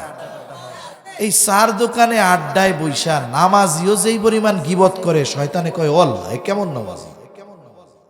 নামাজিও গীবত করে, আরে মসজিদের মধ্যে থাইকাই তো গীবত করা শুরু করে দেয়। কত মুসল্লি আছে ইমামের পিছনে নামাজ পড়ছে, একটু আগে কইছে ইক্তেদাই তু বিহাজ আল ইমাম, আমি এই ইমামের পিছনে ইক্তেদা করলাম, নামাজ কালাম শেষ, ইমাম সাহেব 2 রাকাত সুন্নত পড়া চলে গেছে। আর উনি 2 রাকাত সুন্নতের পরে মাগরিবের পরে আওয়াবিন পড়ছে, সুন্দর মতো তিলাওয়াত করে টইরা চিন্তা করতেছে এশার আগে একটু চার দোকানে চাটা খাইয়া জরুরত ছাইরা আবার এশার নামাজ পড়বো। কত আমল টামল কইরা বের হইছে। এখন বাইর হইয়া গেছে, ভিতরে চার দোকানে গেছে, সকলে আলোচনা করতেছে। আলোচনার এক ফাঁকে ইমাম সাহেব হুজুরের কথা আইছে। এখন ওই যে মুসল্লি, আবেদ মুসল্লি, বলতেছে ইমাম সাহেবের সবই ভাল লাগে, 2 রাকাত সুন্নাত পড়েই বাইরে হয়ে গেল, অথচ আমি মুসল্লি আওয়াবিন পড়লাম 6 রাকাত, কোরআন তেলাওয়াত করলাম, এই করলাম সেই করলাম, কিন্তু ইমাম সাহেব রে আর কিছু ইবাদত করতে দেখলাম না। এই যে ইমাম সাহেবের ব্যাপারে বদগুমানি হইল, অথবা তার ব্যাপারে মিথ্যা ধারণা হইল, অথবা তার ব্যাপারে গীবত করা হইল, উনি যেই কথাটা বলে যেই পাপ করছে, বলেন তো ওই পাপ যদি এক পাল্লায় দেওয়া হয়, আর উনি যদি 1000 বছর হায়াত পায়, ওই 1000 বছর আওয়াবিনের সওয়াব এক পাল্লায় দেওয়া হয়, বলেন তো 1000 বছর আওয়াবিনের সওয়াব ভারী হবে না ওই কথাটার গুনাহ বেশি ভারী হবে? সেই জন্য আবেদ ইবাদত করে ঠিক, টিকায় রাখা কঠিন। আর আলেম এরা ইবাদত অল্প করে ঠিক, কিন্তু ওইটুক কেমনে টিকায় রাখতে হবে আলেম এটা ভালো জানে, ঠিক কিনা বলেন? এজন্য এই যে চায়ের দোকানের মজলিসগুলো, আড্ডাগুলোর মধ্যে এই ধরনের কথাবার্তা হয়, সমালোচনা শুনতে ভালো লাগে, করতে ভালো লাগে। গীবত এর আরেক নাম হইল গীবাত। গীবতের আরেক নাম কি? গীবাত। যে কথার থেকে গেলাম আর কি, মিথ্যা কথা বলতে এই ধরনের উল্টাপাল্টা কথা মজা লাগে। যত ইসরায়েলি রেওয়ায়াত আছে, যত বানোয়াট রেওয়ায়াত আছে, এগুলো শুনতে আমাদের খুব ভালো লাগে, কিন্তু এগুলোর কোনো ভিত্তি নাই। মেরাজের মূল শিক্ষা আমাদের কিছু নাই। শেষ কথা হলো, ওই জায়গায় নবীজি জিবরাইল আলাইহিস সালামকে দ্বিতীয়বার সরাসরি দেখছে, একেবারে কাছাকাছি চলে আসছে। এত কাছের থেকে দেখছে, কত কাছের থেকে? ফাকানা কাবা কাউসাইনি আও আদনা। নবীজি আল্লাহ তাআলা বলেন যে এত কাছাকাছি দুইজনের দেখা হইছে যে 2 ধনুক পরিমাণ দূরত্ব অথবা তার চাইতে কম, একেবারে কাছাকাছি চলে আসছে। এখন এখানে জিবরাইল আলাইহিস সালাম অপেক্ষমান থাকবেন, নবীজিকে আল্লাহ তাআলা বিশেষ ব্যবস্থাপনায় নিজের কাছে নিয়ে যাবেন। রাসূলুল্লাহ সাল্লাল্লাহু আলাইহি ওয়াসাল্লামকে আল্লাহ তাআলা একেবারে কাছে নিয়ে গেলেন, আরশে আজিমের মেহমান বানায় নিয়ে গেলেন। নবীজির সাথে আল্লাহ তাআলার সাথে কথোপকথন হলো। উম্মতের জন্য হাদিয়া দিলেন, হাদিয়া দিলেন ক্ষমার ঘোষণা। 2 নাম্বার সূরা বাকারার শেষ কয়েকটা আয়াত। 3 নাম্বার হাদিয়া দিলেন 50 ওয়াক্ত নামাজ। কয় ওয়াক্ত নামাজ? আল্লাহর পক্ষ থেকে হাদিয়া নিয়ে নবীজি ফিরে আসতেছেন দুনিয়ার দিকে। আসার সময় মূসা আলাইহিস সালাম জিজ্ঞাসা করতেছে, আল্লাহর মেহমান হয়ে গেলেন, আল্লাহ তাআলা আপনার উম্মতের জন্য কি হাদিয়া দিল? বলতেছেন এই দিছে, সাথে 50 ওয়াক্ত নামাজ দিছে। মূসা আলাইহিস সালাম বলেন, আপনি তাড়াতাড়ি আল্লাহর কাছে আবার দরখাস্ত করেন, আপনার উম্মতের জন্য আল্লাহ জানি কি করে দেয়, হালকা করে দেয়, সহজ করে দেয়। নবীজি আল্লাহর কাছে ফরিয়াদ জানাইলেন। আল্লাহ রাব্বুল আলামিন প্রথমবারে 10 ওয়াক্ত কমায় দিয়া বললেন, ঠিক আছে যান, 40 ওয়াক্ত পড়লে হবে। মুসা আলাইহিস সালামের সাথে আবার দেখা, বলে কি হইল, বলে 40 আছে, বলে তাও পারবে না, আবার যান, আরো 10 কমানো হলো। এইবার মুসা আলাইহিস সালামের কাছে আসছে কত, বলে 30, পারবে না, আবার যান। এইবার কমাইলেন, আরো 10 আছে, হইল 20। আবার আসছে কত, কয় 20 আছে, পারবে না, আবার যান। এইবার আরো 10 কমাইছে, আছে হইল 10। কত আছে, বলে 10। বলে এও পারবে না, আপনি আবার যান। আল্লাহ 5 কমায়া দিলেন, আছে 5। ছিল 50, খালি শূন্যটা বাদ গেছে, 5টা আছে। মুসা আলাইহিস সালাম বলে, আমি আপনার আগে এই জাতির নবুয়াতি করেছি, পরিচালনা করেছি, আপনার উম্মত এও ঠিক মতো পারবে না, আপনি আবার যান। নবীজি বলেন, না, আমার লজ্জা লাগতেছে, আমি আর যাইতে পারবো না। এইবার কতজন মনে মনে বলবে, আহারে, নবী যদি আর একবার যাইতো তাইলে তো কাম হয়ে যাইত, তাই না? কোনো মতে যদি আর একবার যাইয়া শুক্রবারের নামাজটা যদি খালি থাকতো, তাহলে কত যে আরাম হইতো রে। আফসোস কতজন করে, যদি দিয়া তো বহুত কিছুই কওয়া যায়। যদি নবীজি যাইতো তাইলে তো কাম হয়ে যাইতো, সপ্তাহে একদিন। এখন চিন্তা করেন, 5 ওয়াক্ত নামাজ ফিক্সড হইল, আল্লাহ তাআলা বলছেন 50, কত আছে, কত 5। আল্লাহ তাআলা কর্ম হালকা করছেন, কিন্তু বিনিময় তিনি কমাবেন না। দায়িত্ব কমায়া দিছেন, কিন্তু বিনিময় কমান নাই। এজন্য আল্লাহ তাআলা জানায় দিলেন, পয়গম্বর, আপনার উম্মত যেই 5 ওয়াক্ত নামাজ পড়বে, সওয়াব কমপক্ষে 10 গুণ পরিমাণ আমি আল্লাহ বাড়ায়া দিব। এই হাদিয়া নিয়া নবীজি ফিরতেছেন। যখন মেহমান কোথাও যায়, মেজবান কি করে, আগায় দেয় না? মনে করেন যারা, যেই নবীরা আসমানে আছে, মোটামুটি ওনারাও তো মেজবান বললে চলে, নবীজিকে আগায়া দিতে আসছে। ওই সময় মসজিদুল আকসার মধ্যে সকলে একত্রিত হয়েছে। এবারে সবাই নামাজের জন্য অপেক্ষা করতেছে, ইমাম কে হবে? ওখানে তো আদম আলাইহিস সালাম আছে, ওখানে ইব্রাহিম আলাইহিস সালাম আছে, ওখানে ঈসা রুহুল্লাহ আছে, ওখানে মুসা কালিমুল্লাহ আছে। ইমাম কে হবে? জিবরাইল আলাইহিস সালাম আমার আপনার নবীজিকে সামনে আগায় দিয়া বলেন, আজকের ইমামতি আপনিই করবেন। সুবহানাল্লাহ। নবীজির ইমামতিতে 2 রাকাত নামাজ হইল। আমার আপনার নবীজিকে আমরা কি বলি? ইমামুল আম্বিয়া। কি বলি? সব আম্বিয়াদের নেতা, নবীদের নবী। আল্লাহ তাআলা এর মাধ্যমে আমার আপনার নবীজির সম্মানকে আরো আরো আরো আরো উঁচুতে নিয়ে গেলেন। সুবহানাল্লাহ। এখন নবীজি সফর শেষ করছেন, চলে আসছেন। এখন পরের দিন সকালবেলায় নবীজি সাহাবায়ে কেরামের সামনে গত রাত্রের ঘটে যাওয়া সব ঘটনা বলতেছে। এখন যারা বলে নবীজির মেরাজ স্বপ্নে হইছে, এখন বলেন তো, মানুষ তো স্বপ্নে অনেক কিছুই দেখে, অনেক কিছুই হয়। এই স্বপ্নে হওয়া দেখা, এটাকে কেউ কি গুরুত্বপূর্ণ মনে করে নাকি? কেউ মনে করে না। আচ্ছা, কথার কথা, আমি যদি আপনাদের এলাকায় থানায় যাইয়া বলি, স্বাভাবিক, থানায় যাইয়া যদি কেউ বলে বা আমি বলি যে ভাই কি হইছে, আমি তো গত রাত্রে স্বপ্নে দেখছি আমি প্রধানমন্ত্রী,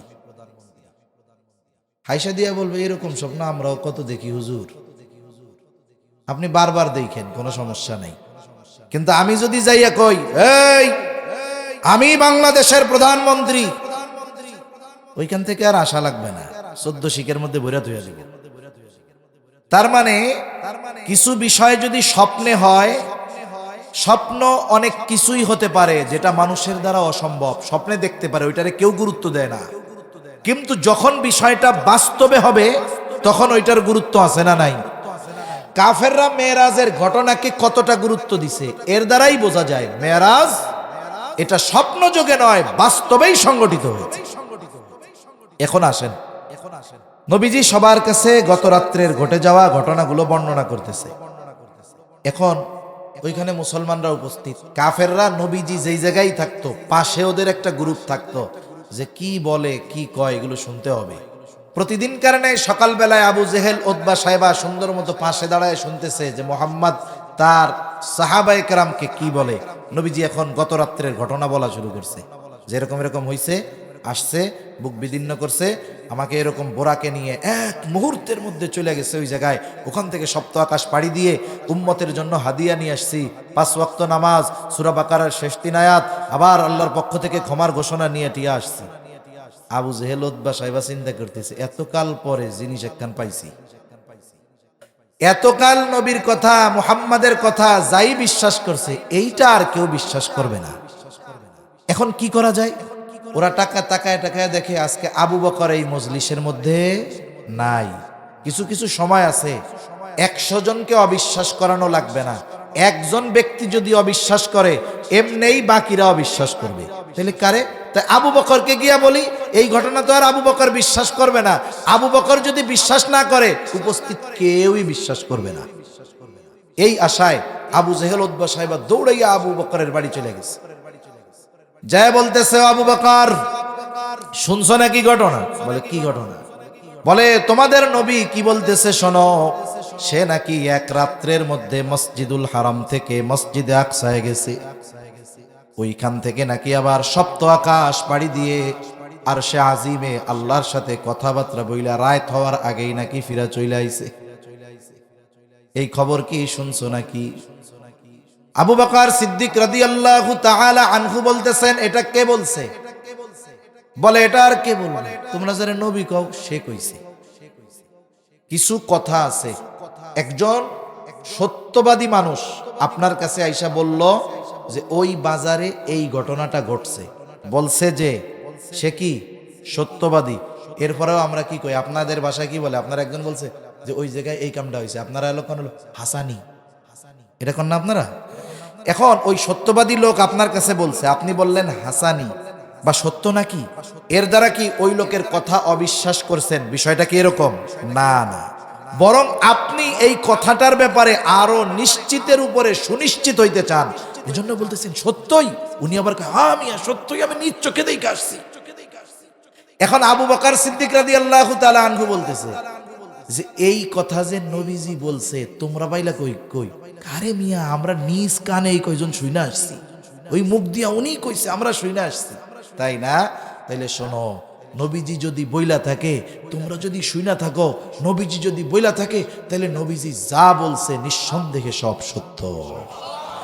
এখন যেই আশা নিয়ে আসছে, আশার গুড়ে কি বালি, আশার গুড়ে কি বালি, চিন্তা করছে আর কাম হইল না। ইতিমধ্যে নবীজি এই ঘটনা বলার পরে কিছু নতুন নতুন মুসলিম যারা আছে, ঈমান এখনো পাকাপোক্ত হয় নাই, ওরাও চিন্তা করতেছে এটা কিভাবে সম্ভব, কিভাবে সম্ভব। এইবার কাফেররা আয়েশা নবীজিরে জিজ্ঞাসা করতেছে, আপনি যে গেছেন রাত্রে ভ্রমণ করছেন, একটু বলেন তো আমাদের একটা বাণিজ্যিক কাফেলা এরা আসতেছে, এদের কবে এরা আসবে কবে? নবীজি যাওয়ার সময় ওই বাণিজ্যিক কাফেলা দেখছে। নবীজি বললেন হ্যাঁ আমি ওই কাফেলা দেখছি, ওদের কি জানি হারায় গেছে, ওরা খুঁজতেছে। শোনো, অমুক দিন ওরা এখানে এসে পৌঁছাবে।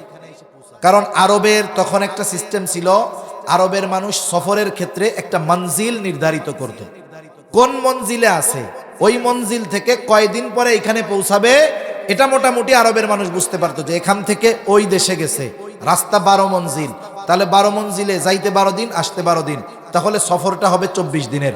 নবীজি বললেন যে অমুক দিন তারা আসবে, এটা বইলা রাখছেন।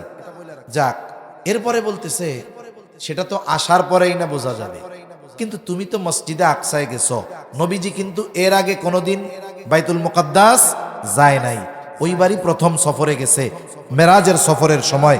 এখন ওরা চিন্তা করতেছে যে মুহাম্মদ, প্রশ্ন করতেছে মুহাম্মদ তুমি তো মসজিদুল আকসায় গেছো, তাহলে কও তো মসজিদুল আকসার জানালা কয়টা, দরজা কয়টা? ও ভাই, আপনাদের এলাকায় যে 5 ওয়াক্ত নামাজ পড়ে মুসল্লি, দৈনিক 5 বার মসজিদে আছে, এইরকম মুসল্লিও আছে, ওনারা যদি জিজ্ঞাসা করেন কন্ত এই মসজিদের দরজা জানালা কয়টা, উনি কইতে পারবে না।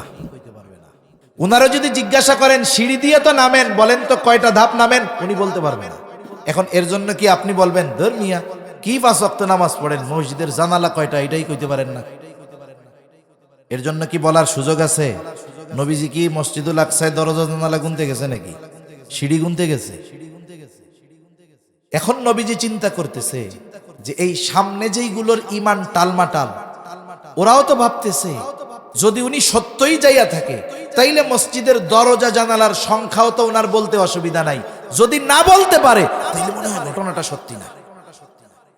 নবীজি চিন্তায় পড়ে গেছে, কি হবে? বুখারী মুসলিমের হাদিস। নবীজি বলেন, ওরা যখন জিজ্ঞাসা করতেছে মসজিদুল আকসার ব্যাপারে, বাইতুল মুকদ্দাসের ব্যাপারে, জানালা কয়টা, দরজা কয়টা, নবীজি চিন্তায় পড়ে গেছেন। আল্লাহ তাআলা আমার আপনার নবীজির এই চিন্তা মুহূর্তের মধ্যে দূর করে দিলেন। কি করলেন? নবীজি বলেন, ফাজালাল্লাহু লি বাইতাল মুকদ্দাস ফাতাফিকতু উখবিরুহুম আন আয়াতিহি ওয়া আনা আনজুরু। ওরা আমারে জিজ্ঞাসা করে আর আল্লাহ তাআলা গোটা বাইতুল মুকদ্দাস আমার সামনে হাজির করে দিলেন। ওরা প্রশ্ন করে আর আমি দেখে দেখে সেই প্রশ্নগুলোর জবাব আমি দিয়ে দেই। তাহলে সম্মানিত উপস্থিতি, মূল কথা হলো এই মেরাজের সফর, এটা রাসূল আকরাম সাল্লাল্লাহু আলাইহি ওয়াসাল্লাম এই সফরে গিয়ে উম্মতের জন্য আল্লাহর কাছ থেকে হাদিয়া আনছেন। সূরা বাকারার শেষ কয়েকটি আয়াত উম্মতের জন্য ক্ষমার ঘোষণা আর নামাজ। এজন্য আমরা মেরাজ নিয়ে অনেকে উৎসাহী থাকি। গ্রাম অঞ্চলে এখন অনেক জায়গায় আছে, দেখবেন 27 তারিখ আসার আগে ইমাম সাহেবের কাছে বারবার প্রশ্ন আসবে, হুজুর মেরাজের রোজা কবে রাখতে হয়? মেরাজের রোজা কবে রাখতে হয়? কিন্তু রজব মাসের ফজিলত হাদিসের মধ্যে আসছে, নবীজি রজব মাসে রোজা রাখতেন। কেউ কেউ বলেন যখন রজবে রোজা রাখা নবীজি শুরু করতেন তখন মনে হইতো যে এই রজব মাস গোটাটাই নবীজি রোজা রাখবেন। আবার মাঝে মধ্যে এত পরিমাণ গ্যাপ দিতেন মনে হইতো এই মাসে উনি রোজাই রাখবেন না। তার মানে এই মাসে নবীজি ব্যালেন্স কইরা রোজা রাখতেন। এজন্য মেরাজের কোনো রোজা হাদিসের মধ্যে নাই। কথা বুঝতে পারছেন? এরপরে কয়েকজন প্রশ্ন করবে যে হুজুর মেরাজের নামাজ জানি কেমনে পড়তে হয়? ফরজ নামাজের নামে খবর নাই, মেরাজের নামাজ খুঁজতেছে আর একজন। মেরাজকে কেন্দ্র করে স্পেশালি কোনো ইবাদত নাই। আমাদের সমাজে কিছু বই পাওয়া যায়, পুস্তক পাওয়া যায়, ওর মধ্যে লেখা থাকবে মেরাজের 20 তারিখ, এই রজব মাসের 21 তারিখ এই সূরা দিয়ে এই নামাজ পড়লে জীবনের সব গুনাহ মাফ। এই ধরনের বানোয়াট কথা পড়া মানুষ মূল বাদ দিয়ে যেটা কিছুই না সেটার পেছনে দৌড়াইতেছে। রজবের মূল শিক্ষা কি? মূল শিক্ষা হলো এই মাসে নবীজি বেশি রোজা রাখছেন, আবার রোজা ছেড়েছেন, ব্যালেন্স করে রোজা রাখা। সাথে সাথে মেরাজের যেই হাদিয়া আল্লাহ তাআলা আমাদের দিয়েছেন 5 ওয়াক্ত নামাজ, এই যথাযথভাবে এই 5 ওয়াক্ত নামাজের পাবন্দি করা, ঠিক কিনা বলেন? সেজন্য অনুরোধ থাকবে আপনাদের কাছে যে 1 নাম্বার মেরাজের হাদিয়ার কদর আমরা করব। আল্লাহ তাআলা এই হাদিয়া দিছেন।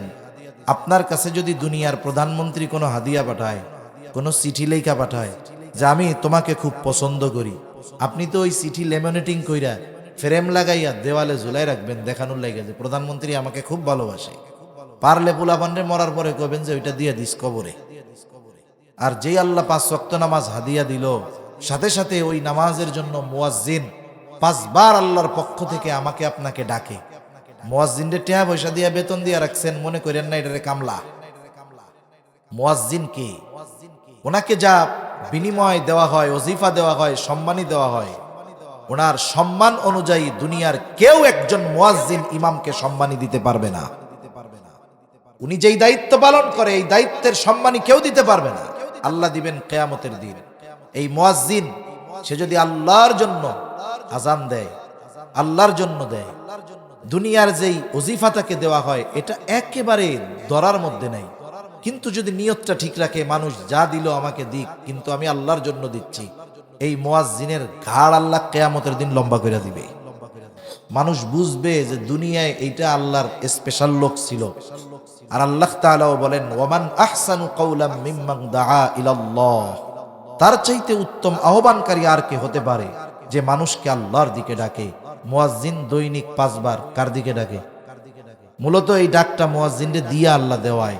এখন মনে করেন আপনাদের এলাকার চেয়ারম্যান একজনরে দিয়া কইছে যে অমকরে ডাইকা দাও, অমকরে আমার কাছে আসতে বলো। এখন ওই লোক এসে আপনার কাছে কইলো আপনারে চেয়ারম্যান যাইতে কইছে। এখন আপনি যদি কোন আমি যাইতে যেতে পারবো না, এখন বলেন তো আপনি যে কথাটা ডিনাই করলেন ওই লোকের কথা না চেয়ারম্যানের কথা? নিঃসন্দেহে চেয়ারম্যানের কথা। মুয়াজ্জিন আপনারে ডাকতেছে ঠিক, ডাকটা দিতে বলছে কে? এই জন্য আজান দেওয়ার পরেও যারা শরঈ ওজর না থাকলে মসজিদে যায় না, ওরা মূলত মুয়াজ্জিনের ডাক থেকে মুখ ফেরায় না, বরং আল্লাহর ডাক থেকে মুখ ফেরায়। এই জন্য অনুরোধ, আমরা নামাজি হব, মেরাজের হাদিয়া এটা গ্রহণ করব। সাথে সাথে আরেকটা বিষয় বলি, মসজিদুল আকসা, বাইতুল মুকাদ্দাস, ওই মক্কা মদিনার মোহাব্বত যেমন অন্তরে আমাদের, এই দুই মসজিদ, এই মসজিদের মোহাব্বতও অন্তরে থাকতে হবে আমাদের। মনে রাখবেন, ঘরের মধ্যে ছবি রাখবেন, প্লেয়ারদের ছবি রাখেন, নায়ক নায়িকার ছবি রাখেন, নেতার ছবি রাখেন, আছে না ঘরে? এগুলা বাদ দিয়া তিনটা ছবি রাখবেন। একটা হলো বাইতুল্লাহর ছবি, আর একটা হলো মসজিদুল নববীর ছবি, আর একটা মসজিদুল আকসার ছবি। সামনে সুন্দর মতো রেখা দিবেন, কারণ যারে দেখা হয় এর প্রতি মহব্বত বেশি হয়। এখন আপনার ছোট বাচ্চা ঘরের মধ্যে আছে, আগামী প্রজন্মরে তো বাঁচাইতে হবে, বুঝাইতে হবে। ওই ছোট বাচ্চা যখন বলবে আব্বা এটা কি, আপনি বলবেন এটা হলো বাইতুল্লাহ, আল্লাহর ঘর। আপনি এর সংক্ষিপ্ত ইতিহাসটা জানা রাখবেন। এবার ওরে বলবেন আব্বু তুমি জানো, শোনেন, সাধারণ কথা প্রেজেন্টেশনের কারণে অসাধারণ হয়ে যায়, নরমাল কথা উপস্থাপনার কারণে অনেক হাই লেভেলের হয়ে যায়। আপনি বাচ্চারা একটু আবেগ দরদ নিয়ে বলুন, আব্বু তুমি জানো এটা কি ঘর? এটা পৃথিবীর প্রথম ঘর, এই ঘরটা ইব্রাহিম আলাইহিস সালাম বানিয়েছে। জানো আমরা যে নামাজ পড়ি এই ঘরটার দিকে ফিরে পড়ি, তুমি জানো এখানে 1 রাকাত নামাজ পড়লে 1 রাকাতের সওয়াব হয়। আমরা যদি ওই জায়গায় গিয়ে নামাজ পড়তে পারি তাইলে আমাদেরকে 1 লক্ষ গুণ বেশি সওয়াব আল্লাহ দিয়ে দেয়। সুবহানাল্লাহ। আপনি ওই ঘরের মহত্ব, তাৎপর্য তার সামনে তুলে ধরেন, দেখবেন ওই ঘরের প্রতি একটা আকর্ষণ, আগ্রহ, মোহাব্বত, ভালোবাসা, ওখানে যাওয়ার একটা ইচ্ছা তার মধ্যে, অন্তরের মধ্যে ঢুকে যাবে, ঠিক কিনা? এরপরে নবীজির মসজিদটা দেখান, সবুজ গম্বুজ আছে। আপনি জিজ্ঞাসা করবে এটা কি আব্বা? তুমি বলবা তুমি এটা একটা সবুজ গম্বুজ, তুমি জানো এর নিচেই আমাদের নবীজির রওজা, এর নিচেই নবীজি শুয়ে আছে। তুমি জানো আমরা যখন দুরূদ শরীফ পড়ি আমাদের এই দুরূদগুলো ফেরেশতারা নিয়ে নবীজির কাছে পৌঁছায়া দেয়। তুমি যখন দুরূদ পড়ো তোমার নামটাও নবীজির কাছে গিয়ে বলে যে অমুকে আপনার জন্য দুরূদ পাঠিয়েছে। এরপরে আপনি আরেকটু আবেগ দরদ নিয়ে বলেন, তুমি যদি ভালো মানুষ হতে পারো, মানুষের মতো মানুষ হতে পারো, ওখানে যদি যেতে পারো, নবীজির পাশে দাঁড়িয়ে যদি সালাম দিতে পারো, তখন আর ফিরিস্তা সালাম পৌঁছাবে না, তুমি সালাম দিলে তোমার সালামের জবাব নবীজি দিবে। সুবহানাল্লাহ। আর তুমি যদি আরো ভালো মানুষ হইতে পারো তাহলে আশা করা যায় নবীজি সালামের জবাব দিলে তুমি নিজ কানে ইনশাআল্লাহ শুনতে পারবে। এই যে একটা আগ্রহ, ভালোবাসা, মোহাব্বত মসজিদুন নববীর প্রতি তার তৈরি হবে, যাওয়ার আগ্রহ বাড়বে, নবীজির প্রতি ভালোবাসা বাড়বে। মসজিদুল আকসা দেখবে, জিজ্ঞাসা করবে এটা কি, আপনি তখন ওই যে বৈশিষ্ট্য কয়েকটা কইছি বলবেন, যেদিকে ফিরে আমাদের প্রথমে নামাজ পড়তাম, এখানে সব নবীকে আল্লাহ একত্রিত করছে। এই ঘর হলো এমন এক ঘর, এখানে নামাজ পড়লে 1 রাকাতে 250 রাকাতের সওয়াব আল্লাহ দেয়। হ্যাঁ, এই ধরনের ফজিলতের কথাগুলো বলবেন। সাথে সাথে এটাও বলবেন, তুমি জানো কিছু কিছু দুষ্টু মানুষ আছে যারা এই ঘরটাকে ভেঙে দিতে চায়, এই আল্লাহর ঘরকে নষ্ট করে দিতে চায়, এখানে তারা মন্দির বানাতে চায়। যারা এটা চায় তুমি কি তাদের ভালোবাসবা? সে বলবে না। আপনি কি করলেন জানেন? আপনার সন্তানের অন্তরে এই কাফেরদের প্রতি ঘৃণার বীজ বপন করতে হবে। একটা জিনিস মনে রাখবেন, কাফের মুশরিকদের সাথে লেনদেন, মুআমালাত, মুআশারাত, বেচা কেনা আছে, ওইটা কোনো অসুবিধা নাই, কিন্তু এগুলোর সাথে কখনো অন্তরঙ্গ সম্পর্ক, বন্ধুত্ব কোনো মুসলমানের হতে পারে না। আল্লাহ তাআলাও বলেন, ইয়া আইয়ুহাল্লাযীনা আমানু লা তাত্তাখিদুল ইয়াহুদা ওয়ান নাসারা আউলিয়া বা'দুহুম আউলিয়াউ বা'দ। আল্লাহ বলেন, হে ঈমানদারেরা, তোমরা ইহুদি নাসারাদেরকে বন্ধুরূপে গ্রহণ করো না, এরা পরস্পর পরস্পরের বন্ধু। এজন্য আগামী প্রজন্মকে কে তার বন্ধু কে তার শত্রু আমাদেরকে চিনিয়ে দেওয়ার দরকার আছে না নাই? নাহলে আপনি 5 ওয়াক্তের মুসল্লি, আপনি হাজী সাহেব, দেখা যাবে আপনার প্রজন্ম নাস্তিক হয়ে গেছে, আপনার প্রজন্ম ওই ধর্মের লোকের সাথে সম্পর্ক গড়ে তুলছে। তাহলে কি হবে? এর জবাবদিহিতা কিয়ামতের দিন আমাকে আপনাকে আল্লাহর কাছে দিতে হবে। তা আর আলোচনা লম্বা করব না। মেরাজের শিক্ষা, নামাজ এটা ছাড়বো না। সাথে সাথে 2 মসজিদ, মসজিদুল হারাম, মসজিদুল নববীর সাথে সাথে মসজিদুল আকসার ব্যাপারেও আমরা আমাদের সর্বোচ্চ মহব্বত, ভালোবাসা রাখবো ইনশাআল্লাহ। রাখা যাবে তো?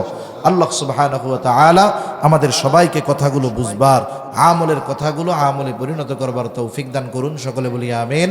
ওয়া আখিরু দাওয়ানা আনিল হামদুলিল্লাহি রাব্বিল আলামিন। আসসালামু আলাইকুম ওয়া রাহমাতুল্লাহি ওয়া বারাকাতুহু।